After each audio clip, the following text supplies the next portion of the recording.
બોટાદના ઓઇલના હોલસેલ વેપારી સાથે મોરબીના શખ્સે ₹31,73,000ની છેતરપિંડી કરનાર આરોપીની કરી ધરપકડ। બોટાદ પોલીસે છેતરપિંડી કરનાર મોરબીના ભાવેશકુમાર ચંદુલાલ રૂપાલાની કરી ધરપકડ। બોટાદના ઓઇલના હોલસેલ વેપારી મુબારકભાઈ અબુભાઈ માકડ સાથે મોરબીના ભાવેશકુમાર ચંદુલાલ રૂપાલાએ કરી હતી છેતરપિંડી।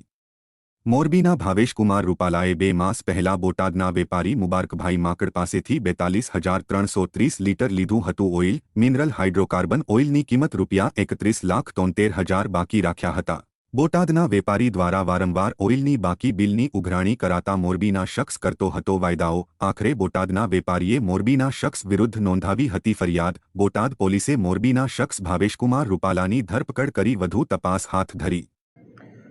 બોટાદ ટાઉન પોલીસ સ્ટેશન ખાતે આજે ફરિયાદી મુબારકભાઈ અયુબભાઈ માકડ છે તેમના દ્વારા જે કંપની ચલાવવામાં આવે છે તેમના દ્વારા જે ભાવેશકુમાર ચંદુલાલ રૂપાલા તેઓ મોરબીના છે તેમના સાથે વાત કરી અને ઇન્ડસ્ટ્રીયલ ઓઇલ છે તેની ખરીદી કરવામાં આવેલ હતી અને ત્યારબાદ આ ભાઈએ ફરિયાદીને વિશ્વાસમાં લઈ અને તેમની પાસેથી કુલ 31,73,000ની આસપાસનો માલ છે તે મંગાવેલો હતો અને જેના રૂપિયા છે તે ચૂકવેલ ન હતા।